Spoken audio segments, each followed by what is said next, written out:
Hello and welcome to Buffy and the Art of Story Season 6. If you love Buffy the Vampire Slayer and you love creating stories or just taking them apart to see how they work, you're at the right podcast. Today I'm talking about Season 6, Episode 6, All the Way, where Dawn ducks out of Xander's and Anya's Halloween engagement party and puts herself in peril. I am Lisa M. Lilly, mystery and thriller author, story coach, and founder of writingasasecondcareer.com, where you can learn more about fiction writing, publishing, and book marketing.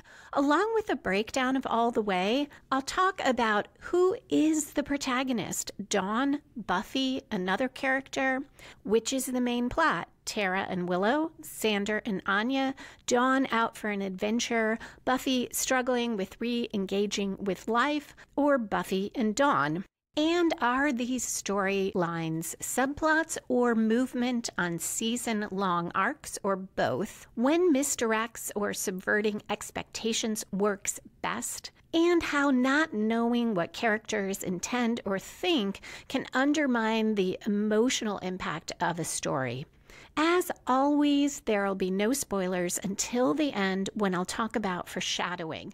Okay, let's dive into the Hellmouth. All the Way aired the first time on October 30, 2001. It was written by Stephen S. DeKnight and directed by David Solomon. It starts with plenty of opening conflict, which draws the audience right into the episode. It's Halloween at the Magic Box. Customers are everywhere. Anya on roller skates by and says, "Buy one eyeball, get the second one free." All the Scoobies are helping, though the children aren't super impressed with Xander's pirate costume and impression. Anya wears a red fitted t-shirt, short red and white striped shorts, and those roller skates.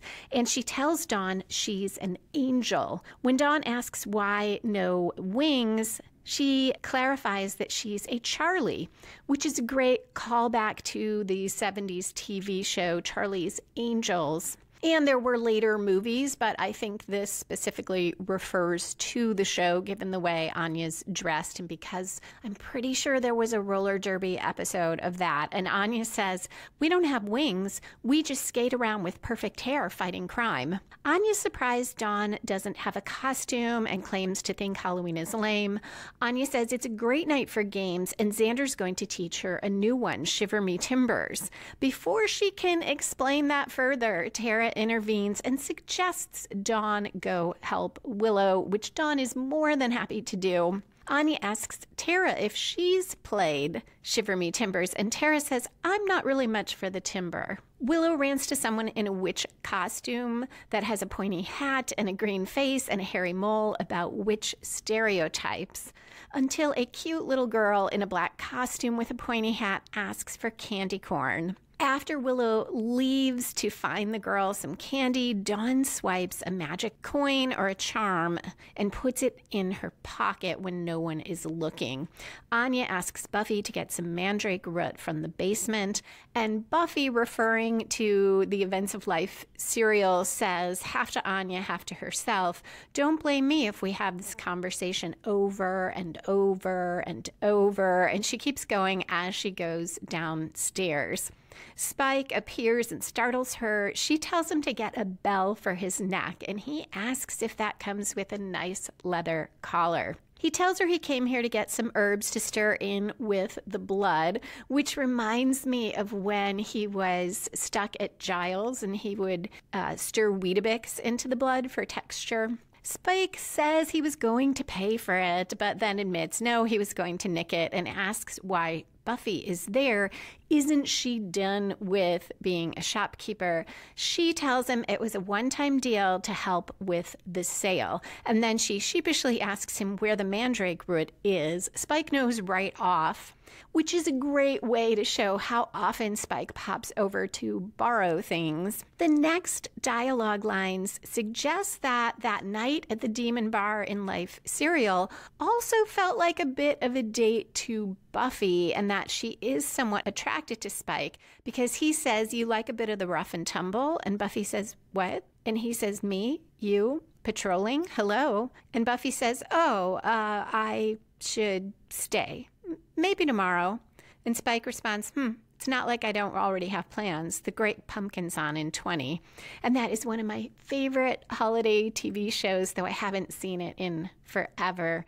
Spike leaves, and Buffy says to herself, so much easier to talk to when he wanted to kill me. Buffy goes upstairs to the checkout counter where Giles is quite harried. Giles needs Buffy's help. She's not thrilled. She mentions that Spike suggested patrolling, and Giles doesn't think she should go. She's been patrolling every night, and also Halloween is the one night supernatural forces take a break. And Buffy reminds him about the time the costumes came to life and the wee little Irish fear demons. But she can't persuade him, and he hands her something to bag. This is very nice exposition coming out through minor conflict.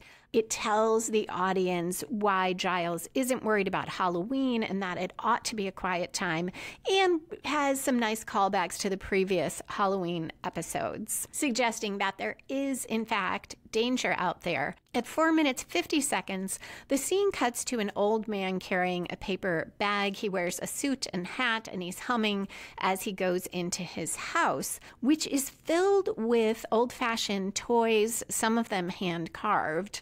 In his kitchen, there's a big pot bubbling on the stove, and he peers out the window at some kids walking by and chuckles and sings Happy Halloween.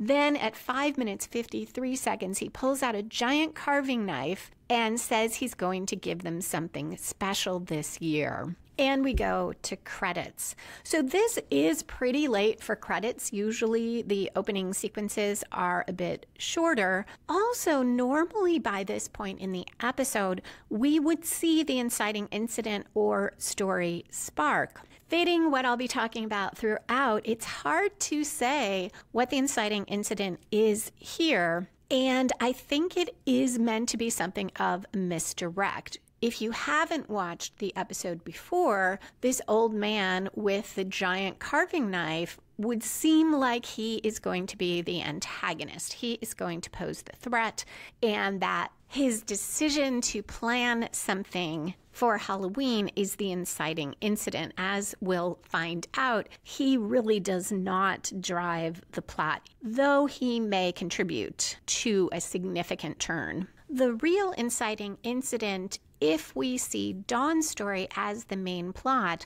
happened before the episode began, and it was when Dawn made plans with her friend Janice for Halloween night. On return from credits at 6 minutes 44 seconds, the store is finally closed. It's dark out.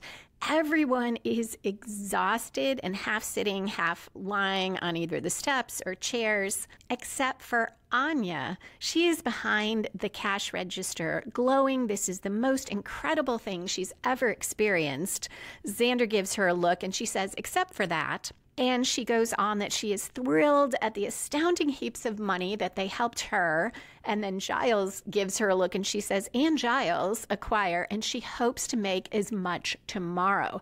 This dismays Buffy. She was not planning on being there tomorrow, but Anya is very excited about the post-holiday clearance. Everyone else groans. In this episode, Anya makes you love retail, and it reminds me of, for a couple years in college, I worked in a family-owned lighting store, and it was a really fun place to work and very different from cashiering at a big discount store. And it remains one of my favorite jobs. Giles starts grabbing a broom to clean up. Willow suggests she could just whip up a self-cleaning spell like in Fantasia, and Giles says, we all know how splendidly that turned out for Mickey. Willow responds, I think I'm a little more adept than a cartoon mouse. And Tara says, and you have more fingers, which is good, because there's no need to wear those big white gloves to overcompensate. Anya counts bills and dances. with the money. Xander watches her as Dawn joins, and Anya demonstrates the nightly, quote, dance of capitalist superiority, end quote. And Xander says to himself and Buffy, who's next to him, that he's going to marry that girl. And Buffy says, what? She's 15 and my sister, so don't even. And then she breaks off, realizing he means Anya. Xander stands and says he and Anya have news. This surprises Anya. Willow seems particularly puzzled, and Anya says in a low voice, I thought you were waiting for the right moment. Xander responds, I did. They kiss. Dawn looks a little sad at the kiss, but she laughs when Anya tells her to have some money and throws bills at her, demonstrating how very happy Anya is. And that is a terrific way to do it, to show a character's actions, because we have set up how much Anya is excited about the money and loves the success, but she is more thrilled in the moment, at least, with Xander finally making this announcement. Buffy asks Giles if he knew about this, and he says no, unless he blocked it from his memory. Quote, much as I will Xander's vigorous use of his tongue, end quote. He takes off his glasses and starts to clean them, and Buffy asks if that's why he's always cleaning his glasses, so he doesn't have to look at what they're doing, and Giles says, tell no one. Buffy now looks worried and says they have to do something, but it's a misdirect because the next scene isn't Buffy trying to break up Anya and Xander. Instead, it's an impromptu engagement party at the Summers home. So there are quite a few misdirects in this episode where the writers and director lead the audience to believe one thing and then it turns out to be something else. This one feels a bit unfair because Buffy's tone, I didn't do it justice, but her tone and expression strongly suggest she is worried about them being engaged, that they need to do something to stop it, versus being concerned that no one is ready to celebrate with Xander and Anya. And I really enjoy misdirects and subverting expectations when it plays a little more fair. So if Buffy's line had been a little bit more ambiguous there. At 9 minutes 36 seconds, Anya shows off her ring to Dawn, who asks if she can try it on, and Anya very brightly says, oh, absolutely not. Buffy apologizes that there's not a fancier party, but Anya's not upset. There'll be lots more premarital celebrations with gifts. Tara says maybe decorations next time too, but Willow says why wait? She speaks a couple words of a spell and beautiful decorations, including glowing paper lanterns, fill the room. Tara and Giles exchange a look. At 10 minutes 25 seconds in the kitchen with Willow, Tara points out that stores are still open. They could have run over to get decorations, but Willow says this was easier and they're extra biodegradable. They'll disappear after a few hours. Tara thinks that doing things the natural way might be better, but Willow says, well, you can fight monsters in a natural way too, but she doesn't recommend it. Tara makes a distinction because that's about protecting people and keeping them safe. But Willow argues, yes, that makes them happy, like decorations made Anya happy. And Anya was happy. She hugged Willow to thank her. And then Willow asks Tara why she's being this way and says, you're always coming down on me for doing magic that couldn't harm a fly. This line quickly lets the audience know that this is an ongoing source of tension for them, more so than last season. We saw a little bit of it last season, but now we know there have been these specific conversations recently. Tara starts to answer, but she cuts off when Dawn walks in to get chips. Dawn apologizes for interrupting, and Willow says it's okay, they're done, and walks out at 11 minutes 18 seconds. That moment I see as an inciting incident or story spark for the Tara and Willow storyline. You could also see the moment about Fantasia and the decorations where there's a minor conflict as a spark, because it is the first hint that Willow is now going to magic for pretty much everything. If you see it that way, then this fight is the first major plot turn in their story.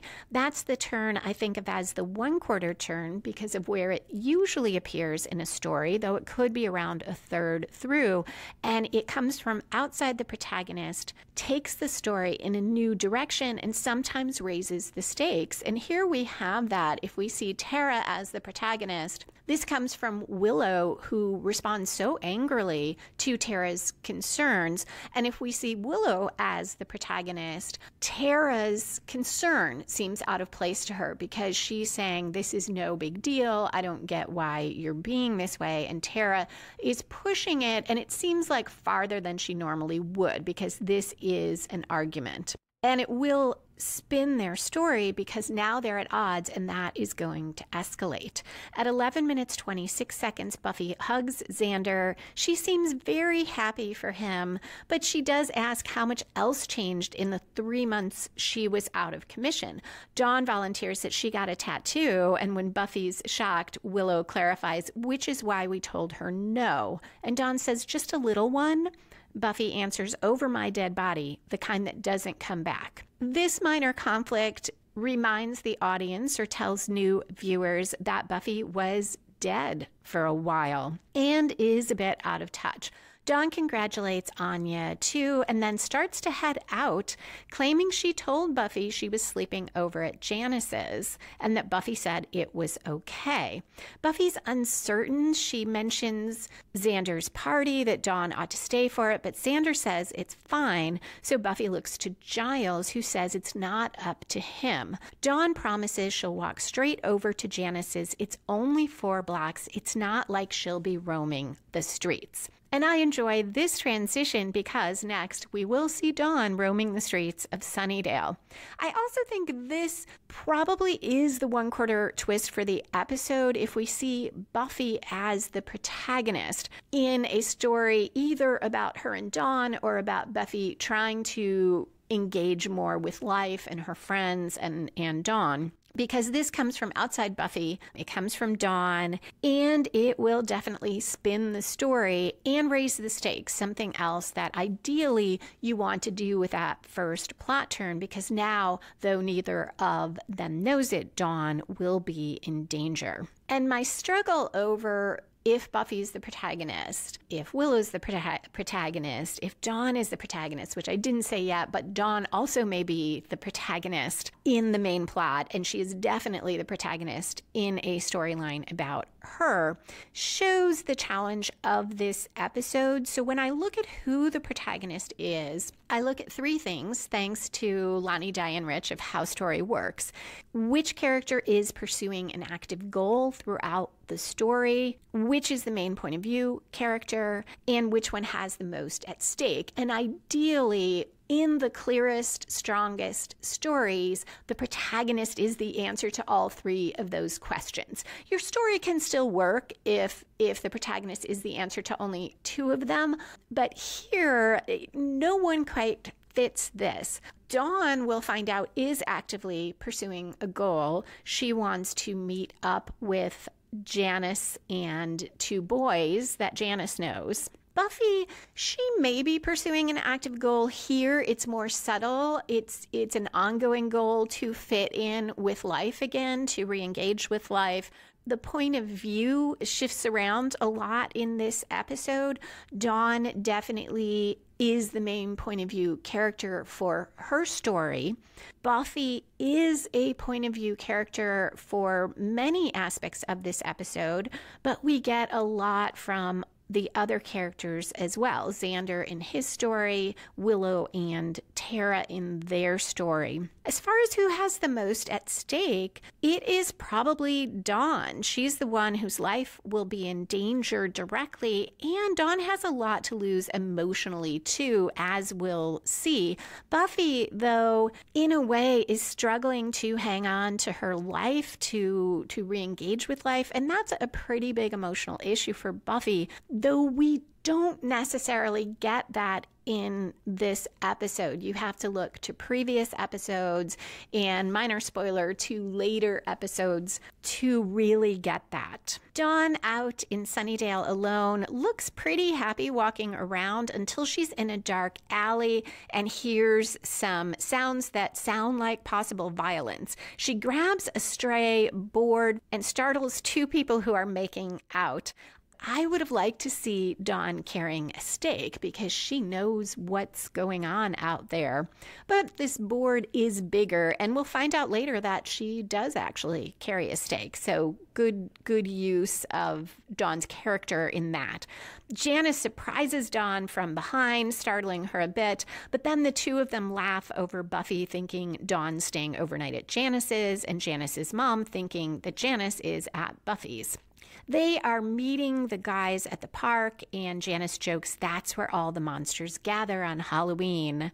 The scene cuts to the park. Zach, who we'll find out is Janice's boyfriend, is standing on a swing, swinging back and forth. The other boy, Justin, wears a Letterman jacket, which we know in Buffy is never a good thing, and he is there to meet Dawn. She's surprised that he remembers seeing her around school, and at 14 minutes 34 seconds, the four of them go around egging houses, letting the air out of people's tires. At one point, Dawn sees a witch costume and babbles about what witches really look like, quote, and you don't want to get them mad, end quote. Later, when Dawn and Janice talk, Dawn says, Justin's okay, and Janice says, ho-hum okay, or like, oh my God, I think I'm going to pee in my pants, okay.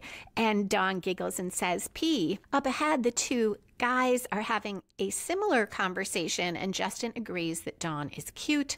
Zach asks, what about going all the way? But Justin doesn't answer because Janice interrupts. She's getting bored. They decide to stop at one more house, which turns out to be that of that creepy old man we saw in the beginning of the episode.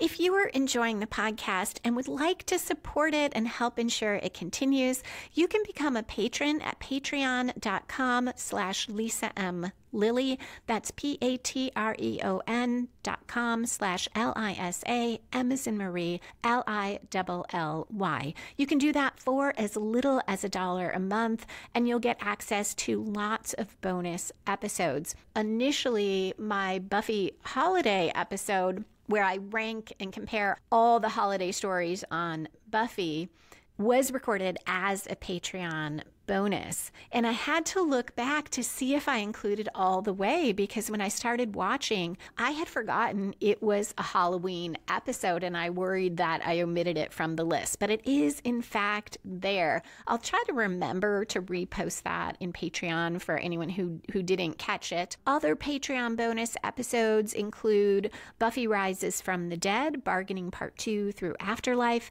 and a breakdown of the pilot episode of Angel. So you can join at patreon.com/Lisa M. Lilly. If you'd like to support the podcast a different way, you can do that by telling a friend about it, or sharing it on social media, or rating or reviewing it wherever you listen to podcasts. All of that helps more Buffy fans find out about Buffy and the art of story.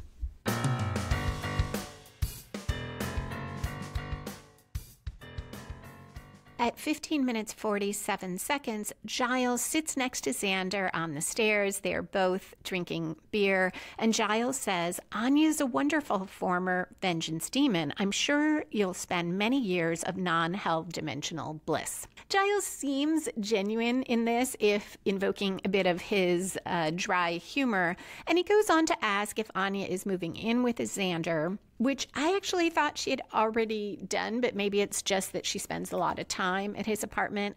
Giles suggests that with their combined income, they could think about a down payment on a house.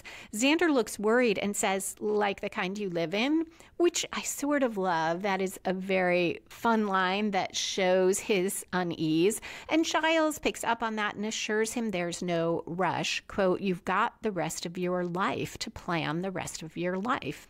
End quote. Now Xander is looking more nervous. Here is one thing that is clear for the Xander-Anya subplot. He is the protagonist. He's the one actively pursuing a goal. He told everyone about the engagement and now is dealing with the consequences. And he is the point of view character through almost all of these interactions and has the most at stake in this episode, as we'll see him becoming more and more uncomfortable. At 16 minutes, 19 seconds, Dawn, Janice, and the two guys talk about the old man who is rumored to be Looney Tunes, as they say it.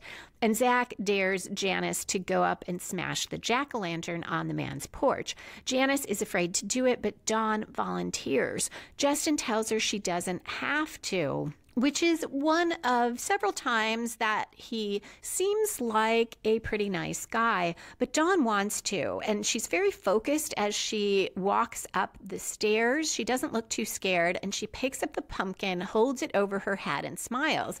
Then the old man grabs her arm, startling her. She drops the jack-o'-lantern. The pumpkin smashes all over, and he tells her not to mess with those. Sometimes they bite.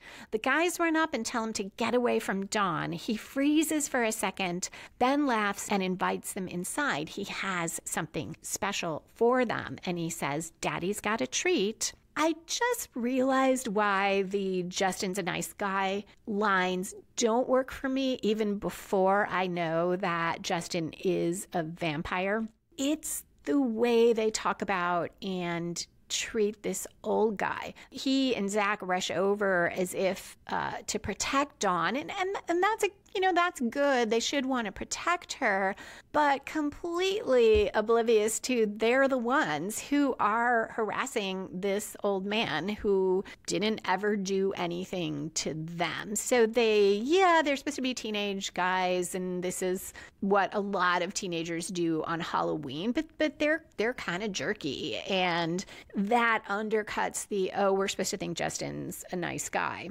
Zach thinks going in the house is cool. Janice does not want to go in, but Dawn is willing. And in her story, this could be a one-quarter turn. It comes from outside Dawn and will spin the story because of the eventual interactions with the old man. And it seems to raise the stakes because, at least to this point, we think the old man is the danger to Dawn and her friends. At 17 minutes, 52 seconds, all of them are inside. The guys hold some of the toys. Zach thinks the robot he's looking at is pretty cool, and the man says he designed toys in the late 50s, but then, quote, "that thing happened, one little mistake," end quote, and they took all his toys away, took everything away. And then his demeanor switches. He becomes over cheery and says, "Time for the treats. Who wants to help Daddy in the kitchen?" He looks at Dawn and says, "How about you, Sally?" Dawn doesn't look thrilled, and Justin stands and says he'll give the man a hand. And the old man says, quote, "hands are always good," end quote, in a creepy way, and that he can always use more. Justin follows him into the kitchen. Janice says they ought to get out, but Zach doesn't want to miss the treat and break the old guy's heart, assuming it's still beating. But Zach doesn't think a man who's 1,000 years old can hurt them. He's been turning a jack-in-the-box handle as he talks, and now it pops up. Dawn looks at the figure inside and says, "Hey, where's its head?" At 19 minutes, 22 seconds, in the kitchen, the old man takes out that giant butcher knife. But Justin goes into Vamp face behind him, says boo, and spins the man around, and we cut to a commercial. This is a great hook before the commercial. And this also shows another way the episode uses misdirection, because when we have seen this old man up to this point, the story leads us to believe that he is the threat, and Justin is either a nice guy or, not too bad and seems to like Dawn. So this time, subverting expectations does play fair with the audience. It doesn't work quite as well for me as other times when Buffy has subverted expectations, and I had to think about why, and I concluded it's because these oddities about the man, the fact that he uses a giant carving knife for what we'll find out is to cut up some Rice Krispie treats, that he says these kind of creepy things in this voice, like, who's going to help daddy in the kitchen, or I'm planning something special for you. None of this is explained in any real way other than the offhand that he's, quote, total Looney Tunes, end quote. And in other Buffy episodes, there are real character-based reasons. Great example for contrast is the pilot of the whole series, Welcome to the Hellmouth, begins with a young high school woman who is with this guy in the deserted high school, and we're nervous for her because she seems nervous about no one else being around. He seems kind of predatory and manipulative. And then it turns out that's Darla, and she's a vampire, and she is the predator, and he is the prey. And it's fun, and it's a surprise, and it's engaging because first we felt empathy for Darla, and then she shocks us. Also, you don't want to see anyone get killed, but there is a certain satisfying aspect to this guy who was, at least on some level, trying to prey on this high school girl, turning out to be the one in danger. Where here, I don't have empathy for the old man. I don't know anything about what's going on in his head before Justin attacks him. So while I can feel for anyone who becomes a victim, I'm not personally invested in him. And as I said, we don't have, or I don't have any particular feeling about Justin either, positive or negative. So the subversion of the expectations doesn't have as much power as other times when Buffy as a series does that. At 19 minutes 47 seconds, Justin bites the man, knocks him to the floor, and that knocks over a foil pan, which was filled with Rice Krispie treats with pumpkin decorations on them, which is presumably why the man brought out the carving knife. Dawn and Janice hear the noise, and Dawn is the first to rush toward the kitchen. Backing up for a second, something else that is difficult about the scene with the old man, or the whole mini story with him, is that it feels completely unnecessary to this episode. So it isn't just a misdirect about who the villain is. It takes up a lot of time. And if you lifted it out, I don't think it would make much difference, with the exception that it may play into Justin's choice later on, but it is a lot for something that doesn't ultimately matter. And to contrast to the Welcome to the Hellmouth again, while Darla wasn't the main villain, she was working for the Master, and she was a pretty big part of that plot. And that moment in the beginning happened very fast with her. We didn't take up a lot of screen time with it, unlike here. Dawn rushes toward the kitchen. The other two follow, but Justin comes out and shuts the door behind him and tells them they all need to go. He swiped the man's wallet when he wasn't looking. The girls run ahead, and Justin complains to Zach that the guy was rank. Zach asks about Lunchables, or should they go all the way and turn Janice and Dawn, but Justin doesn't answer now. And this feels a bit slow to me as well, because we've already had Zach ask the question, Justin doesn't answer, and now he asks again, Justin doesn't answer. Now we understand the question, so that makes it a little bit different, but it adds to a feeling of where is the episode going. The scene cuts to Anya talking about a June wedding and going on and on about June weddings have the highest percentage of vengeance calls, and then about wedding planning, cars, and babies. Xander blinks more and more as she talks, and his smile fades and becomes a frozen sort of half smile. Buffy looks a bit sad when Anya gushes about how lucky she is, an ex-demon who found the one person she was meant to be with in all the dimensions, and how often does the universe let that happen? Buffy's expression made me wonder if we are back to this feeling of Buffy's that we saw in the robot episode with April the robot last season, that Buffy has to be with a man and that there's something wrong with her if she's not. However, I don't think that's what it's supposed to be. More on that in foreshadowing. At 21 minutes 44 seconds, Xander and Buffy step outside. Xander is very grateful for the air, which he is gulping, and he confesses it's all a bit much. But Buffy says it's good. It's love and celebrations and moving forward, and she looks genuinely happy for him. They talk a little more. Xander goes back inside. Buffy says she's going to take Spike up on his offer to patrol. So we've reached the midpoint of the episode where we're a little bit past, and that's where I typically look for a major commitment by the protagonist or for the protagonist to suffer a major reversal or both. I'm not sure there's a reversal here for Buffy, perhaps a bit emotionally, because she seems to leave because she just is feeling maybe disconnected or a bit sad. Though happy for Xander and Anya, it makes her feel more alone, but it's not super clear, and I'm not sure it counts as a major reversal. I do think there is one for Dawn, because now we cut to her and Justin. She's telling him she's a lowly freshman, but she's joking around, and he gives her some of the cash that he stole from the old man. Then he's impressed when Dawn says this isn't the start of her life of crime. She steals all the time. She hasn't paid for a lipstick in forever. And we believe her because we saw her swipe that charm earlier. She looks a little cold. Justin gives her his Letterman jacket and looks like he's about to kiss her. So I think there is a major reversal here for Dawn, either right here or before when Justin and Zach exited the house, because somewhere in there, we don't know it yet, Dawn doesn't know it, but Justin decided he did want to go all the way with Dawn and turn her into a vampire. And that is a major reversal. It's a bit undercut by just the fact that Justin is a vampire. So no way is this ending well for Dawn.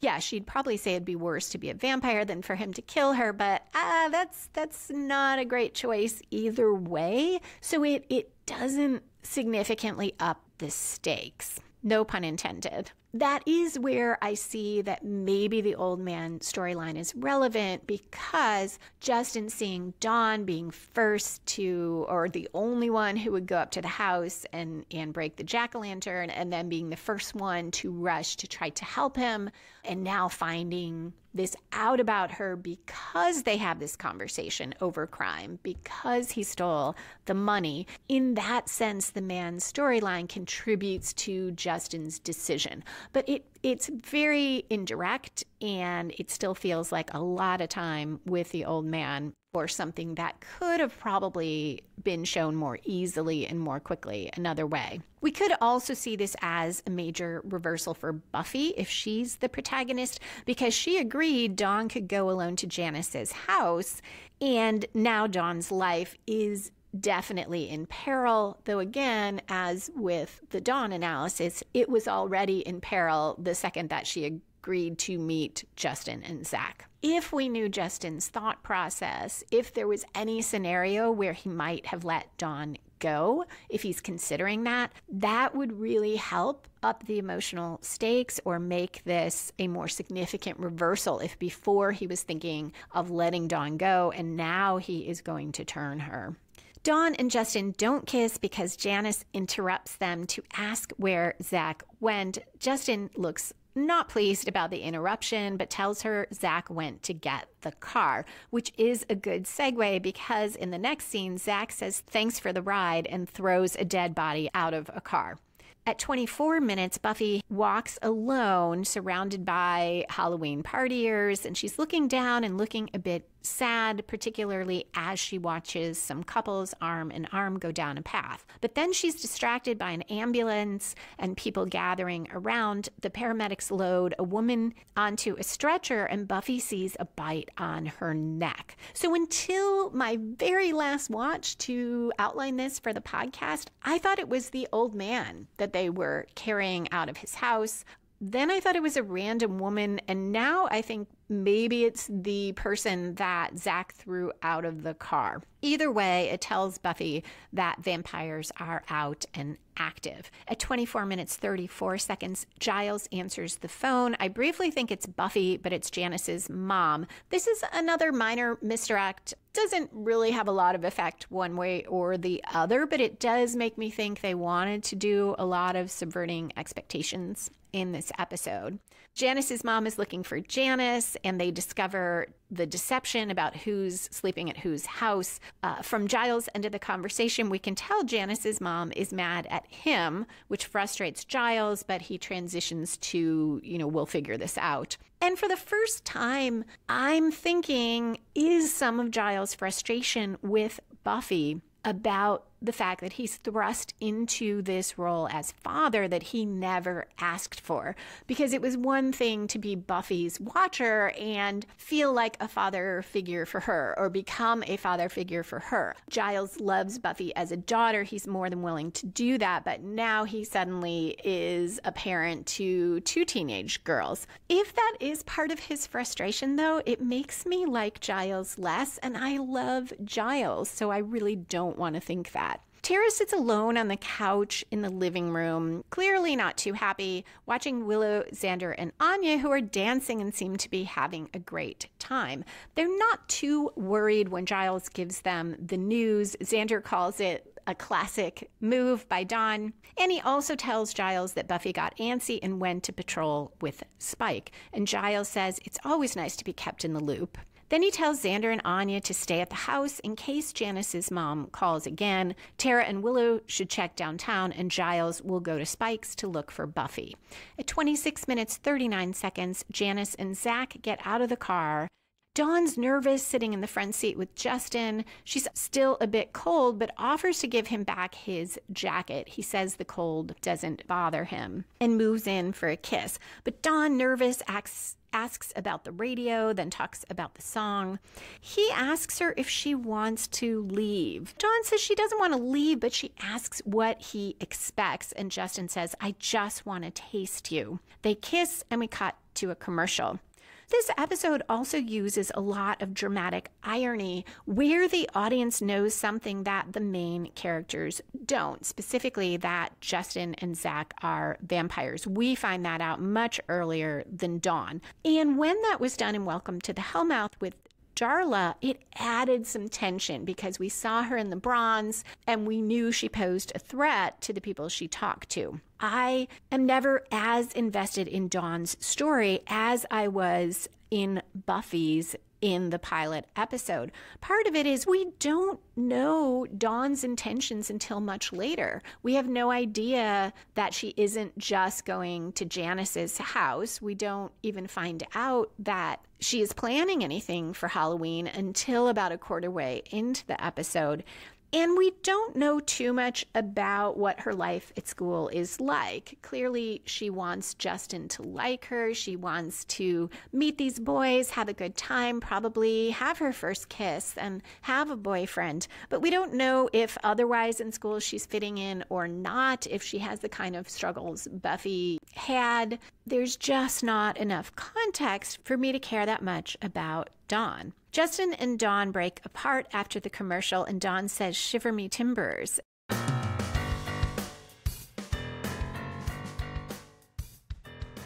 I do have a listener comment to share on Life Serial. This was on Instagram from TCI Madmen Pod. This episode was always so annoying. You pointed to like 100 different reasons why, if something is illogical within the magic or for the character, and you happen not to be thinking hard enough about it to ask yourself why that is, it just leaves you not enjoying the moment. This episode was practically constructed out of those moments. That is a great way to put that, because when I first watch life serial, that's pretty much how I felt. I didn't know why, but I just wasn't that engaged with it. A counterpoint to that, I was recently out with my niece, Michelle, who also loves Buffy, and she told me she always enjoyed life serial because after the bleakness of the initial season 6 episodes, this is where Buffy gets her sass back. So I love hearing a different perspective. If you'd like to share your thoughts, you can comment on Instagram or Twitter. Find me at Lisa M. Lilly, or on the Buffy and the Art of Story Facebook page, or on YouTube. You can also, if you'd like to comment privately, email me at buffystorypod@gmail.com.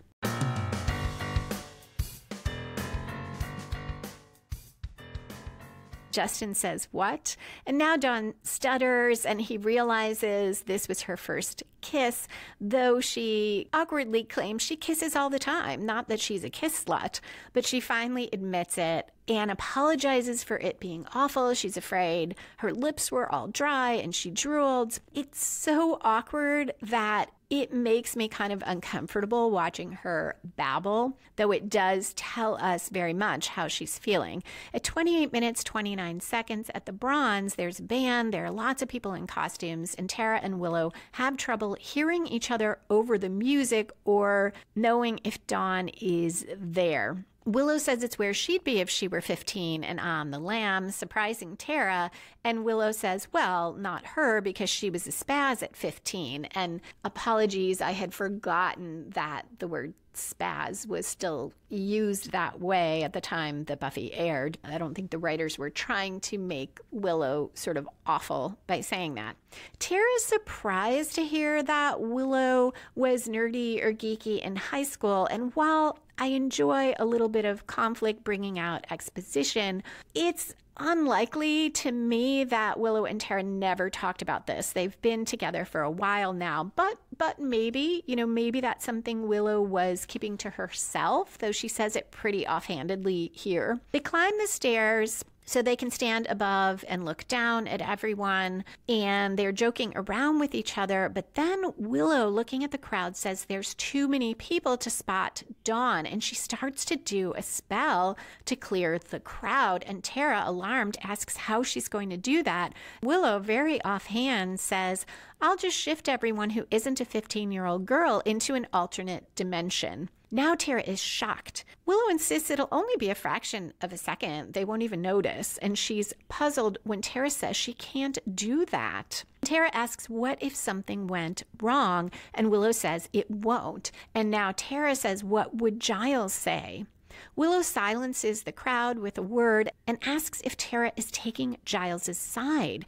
Tara says it's not about sides, and Willow then assumes that Tara and Giles have been talking behind her back and gets really angry. Tara now tells her she's using too much magic. This conflict feels genuine. Tara is clearly worried about Willow's use of magic. It felt a little artificial getting in that Giles reference because I think Tara would have plenty of arguments of her own, and I think we wanted that because that's what sets Willow off, especially that she thinks they're talking about her. But overall, it works really well, and Tara says, what do you want me to do? Just sit back and keep my mouth shut? And Willow says, well, that'd be a good start. Tara says, if I didn't love you so damn much, I would. And she says a word, waves her hand, and the crowd noise comes back, and Tara storms down the stairs and leaves.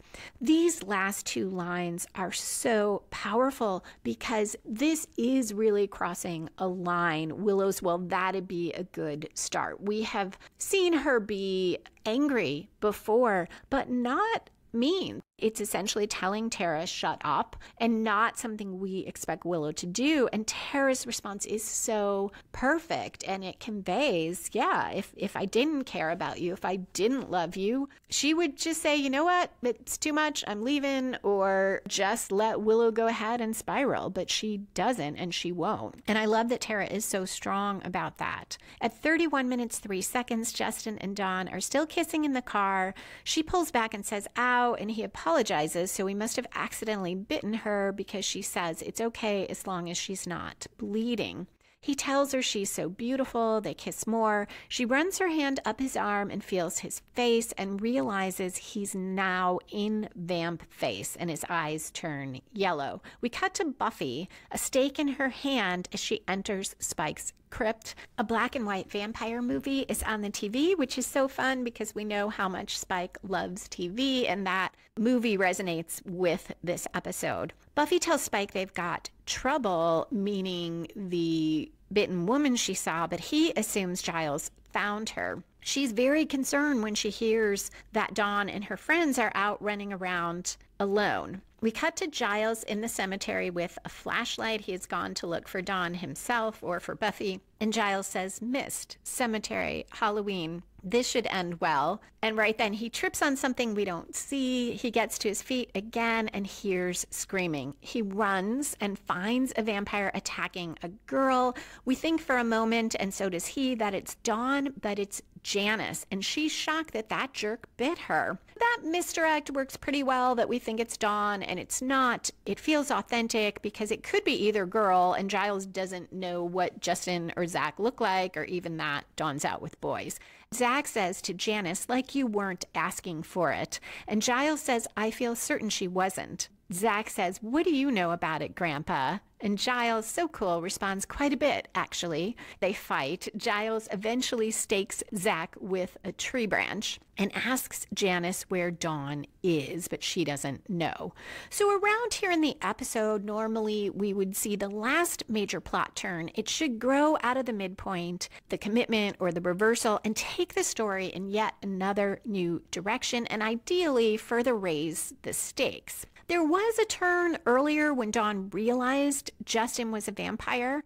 In a way, that spins the story because she is going to decide to try to get away from him, and it grows from the midpoint if we see the midpoint as Justin deciding to make Dawn a vampire. We could also see it as here when she actually gets out of the car and runs. But neither moment really raises the stakes because, again, Justin already decided to do this, and Dawn's in no more danger now than she was at the middle of the episode. It's just that she knows it. When Dawn runs, Justin goes after her, but he's pleading with her to wait, and for now, it seems like he's not preying on her so much as wanting to explain. Justin catches up and he says he thought they could hang out. She's not like other girls. There's something special about her. He knew it the first time he saw her. He strokes her face and says he just wants to be close to her, and he leans in and says, quote, it'll only hurt for a second, end quote.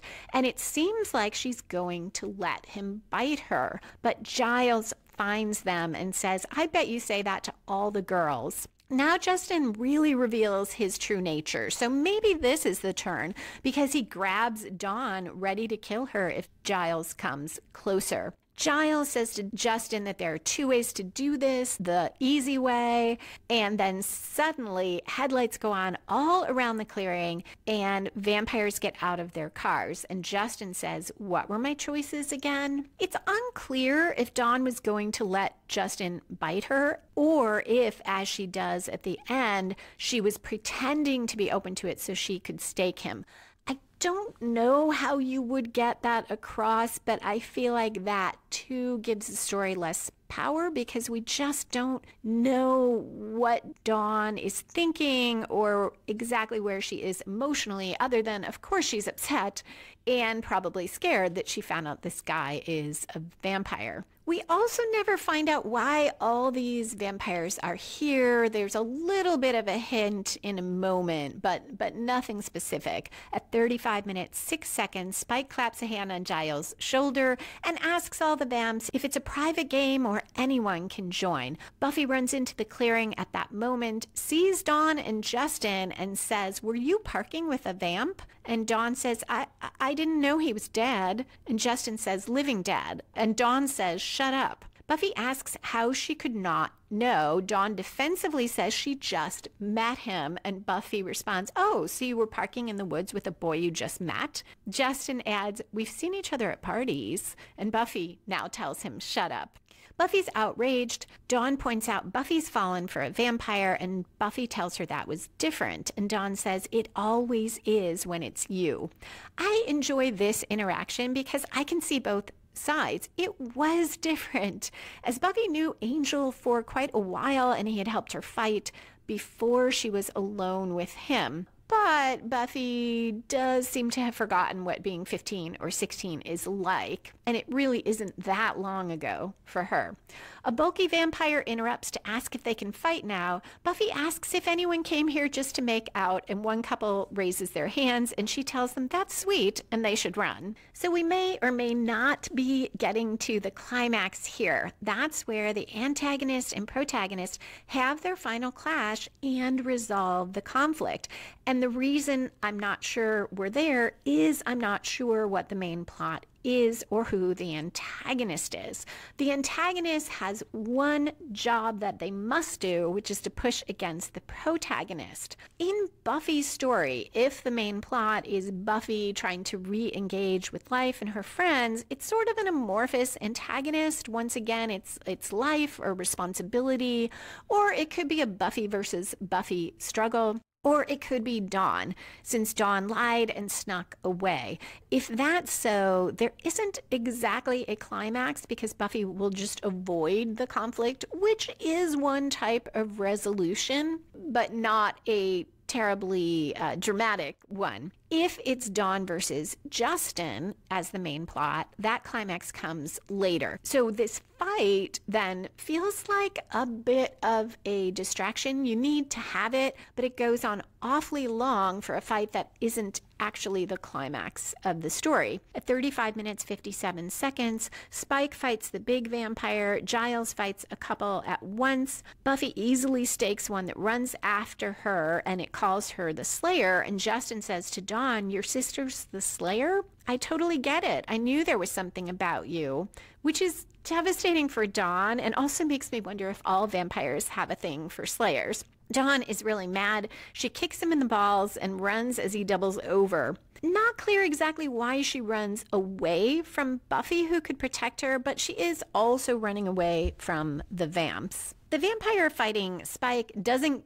get why Spike fights other vampires. Spike claims it's because they're supposed to take Halloween off. Those are the rules. The vampire claims he and his gang don't follow the rules. They're rebels. So perhaps they were there for some group reason. I don't know. The fight continues. The vampire falls against a tree and Spike says, no, I'm a rebel. You're an idiot. And he shoots the vamp with a bow that shoots wooden arrows and mumbles to himself about the vamp giving them all a bad name. As he reloads the bow, another vampire attacks him. Buffy has a pretty fun extended fight with a vamp. She jumps on a car. She also another time runs up the side of the car and does a sort of backflip. She uses the antenna to try to strangle the vamp and finally kills him by closing his head in the car door.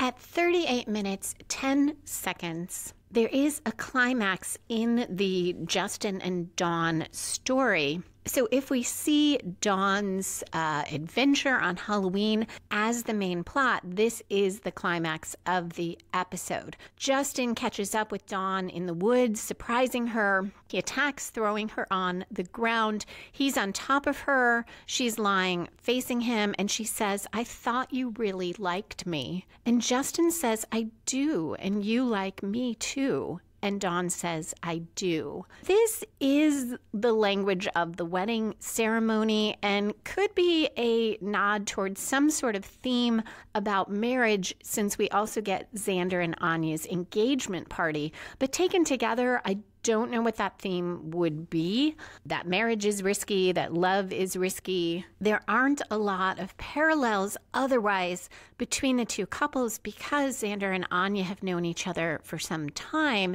and Dawn and Justin just met. But there is maybe not a theme, but a concept through the episode in the All the Way aspect of it, which is the episode title and which is used in dialogue, because Xander is spooked by going all the way with Anya in the sense of getting married. He finally takes that plunge, tells everyone when it has been so hard for him to do that, and then is almost immediately pretty uncomfortable about it. Willow is, in a sense, going all the way with magic in this episode.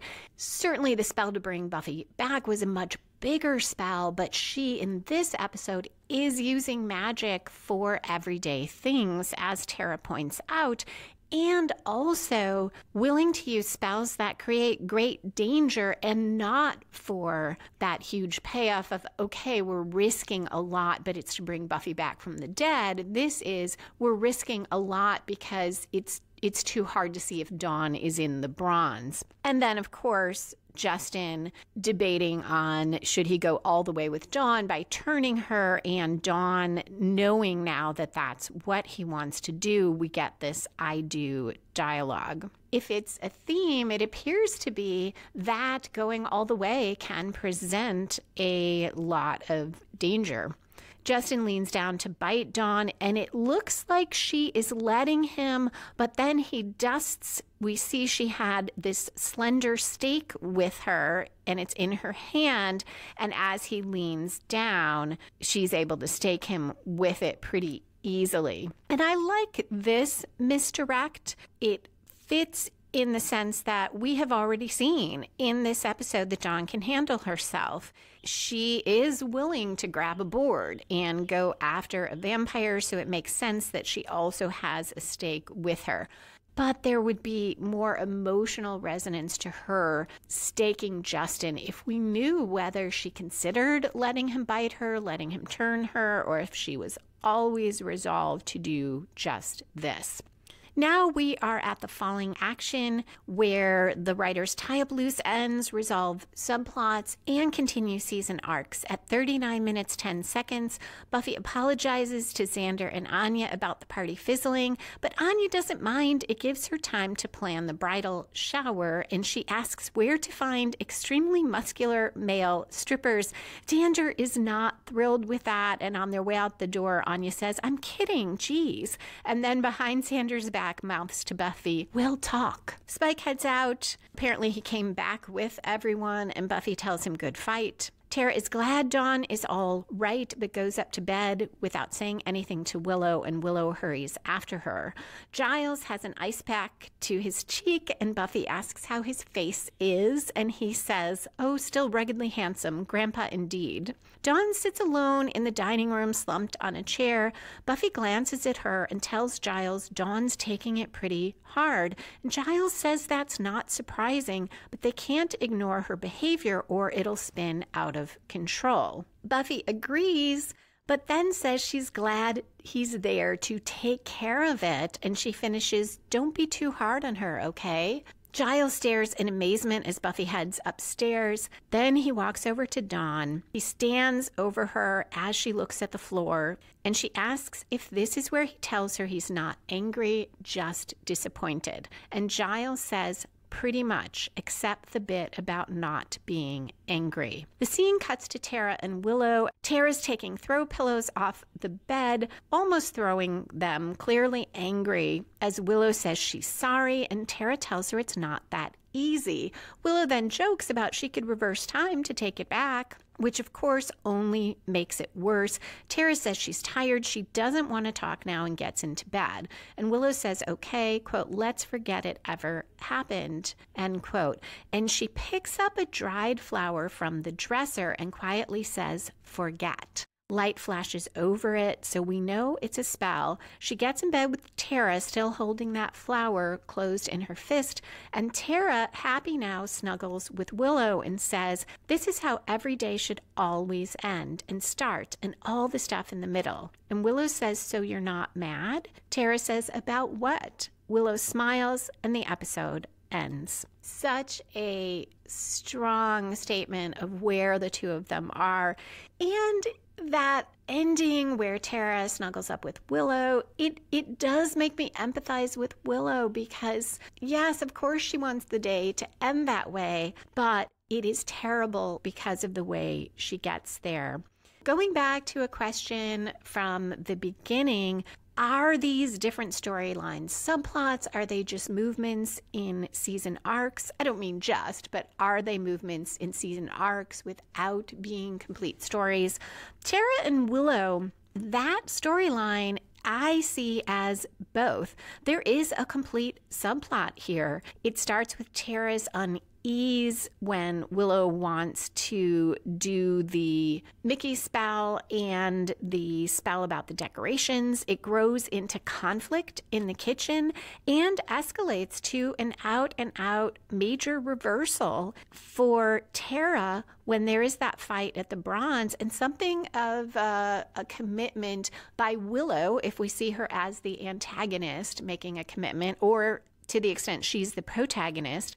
She fully commits by, one, being willing to do that dangerous spell, but two, telling Tara essentially to shut up. And we have a resolution, which is that Willow doubles down on magic, so it resolves. But it is part of the season arc as we've seen the growing issues with Willow's magic, and more on that in foreshadowing.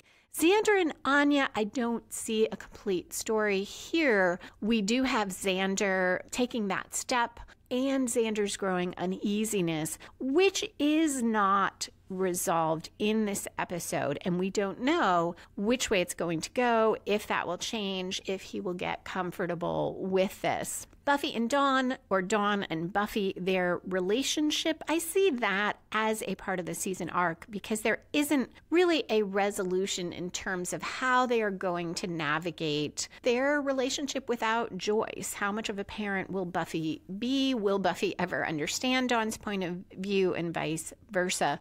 Buffy's subplot about engaging with life or not, how to fit in, again, there's probably more of a full story there. She starts out in the magic box, helping out, trying to be part of things, and then gradually throughout the episode, in some ways, withdraws more and more. She leaves the engagement party to go patrol with Spike. She does go out to find Dawn, but then she abdicates her responsibility. Probably more of a season arc. And then there is Dawn's adventure on Halloween. And I am leaning toward this being the main plot. It is the most developed story. So I've already covered those plot points. That is it, other than foreshadowing, which does include spoilers. If you find the way I break down story structure helpful and want to try it for your own writing, you can get my book, Super Simple Story Structure, or you can download free story structure worksheets at writingasasecondcareer.com/worksheets. If you're not sticking around for foreshadowing and spoilers, thank you so much for listening, and a special thank you to patrons who support the show. Come back in 2 weeks for the next episode, once more with Feeling, the Buffy musical.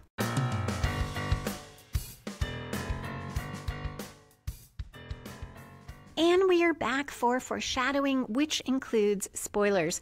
There is so much here, setting up once more with Feeling, and that probably explains why we have this group of storylines without a single clear story, because the writers have so much ground to cover here to get ready for once more with Feeling. And I did not see that until breaking it down for this podcast.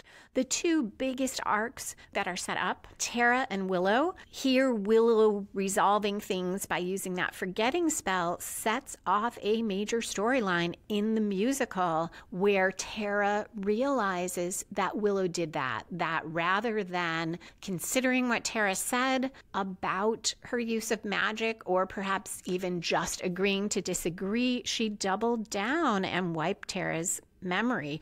And this arc continues into tabula rasa, the next episode. So it might be fun to look at all three, the Willow and Tara story across all three of these. Maybe I'll do that as a Patreon bonus. The other major arc, of course, is Buffy's disconnection. So that's where I think Buffy's sadness here was not about, oh, I am not with a guy, look at Xander and Anya so happy, or look at these couples, but more what we'll learn in the next episode, that Buffy just isn't feeling anything and she wants to, whether it's connecting more with her friends. She is happy for Xander here and Anya, but she can't quite connect with it and she leaves. And she is missing that feeling of being in love, that excitement, and she just is feeling blank, which is a big hallmark of depression, that inability to feel excitement, to feel connected, to have deep, strong emotion. And we'll find out that's where Buffy is. So this episode does, in a subtle way, set that up. We have Dawn swiping that charm or coin, and in the next episode, she takes an amulet that summons the demon, the antagonist for the episode. So that is set up here. That entire storyline is foreshadowed. We know now that Dawn steals things, so it foreshadows the episode so that it is believable that that is what sets it off, Dawn picking up something else in the magic box. It also foreshadows, I forgot the title of it, but the Buffy birthday episode. I think it's Older and Far Away, where Anya finds out that Dawn has been stealing. Lots of repercussions there. Xander's comment, I'm going to marry that girl, and Buffy saying, what? She's 15 and my sister. Nice foreshadowing for Once More with Feeling, where that will be what Buffy is trying to save Dawn from. Not with Xander, but a marriage contract with this demon. And it is a nice touch that she has this conversation with Xander, because it turns out he's the one who summoned the demon. He's the one who puts Dawn in peril, though unwittingly. The moments between Buffy and Spike, especially her awkwardness when he says a bit of the rough and tumble, that suggestion that she does feel some attraction, sets up her kissing him in the next episode, and also the fact that when she feels disconnected from her friends or it makes her a bit sad, she goes to patrol with Spike. He is the one person she feels some connection with. Anya's comment is heartbreaking. The how often does the universe let this happen, that she found the one person in all the alternate universes who was right for her. It's heartbreaking because we know how this ends, that Xander will leave Anya at the altar, and it foreshadows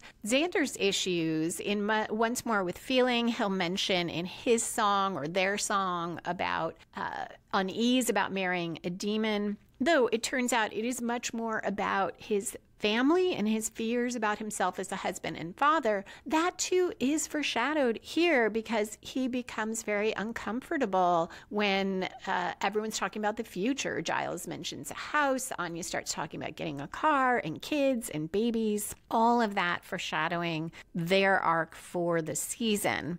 Dawn walking in on Tara and Willow fighting, such a key moment that happens here, because that is why Tara discovers that Willow used the forgetting spell. She might never know it otherwise, because she has no memory of that fight. And it's Dawn saying in Once More with Feeling that she's so glad the two of them made up, that makes Tara discover the spell. So key moment that I never noticed before.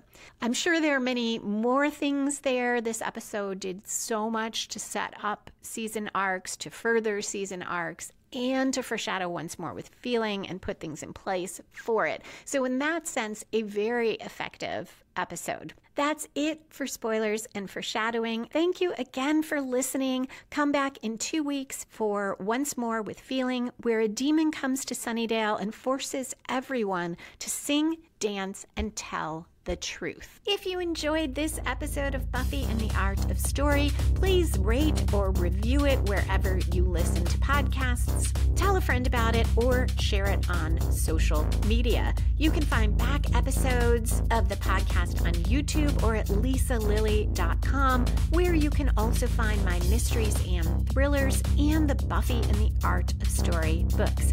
If you'd like to connect or share your thoughts about Buffy, you can find me on Twitter or Instagram at Lisa M. Lilly, that's LISALILLY,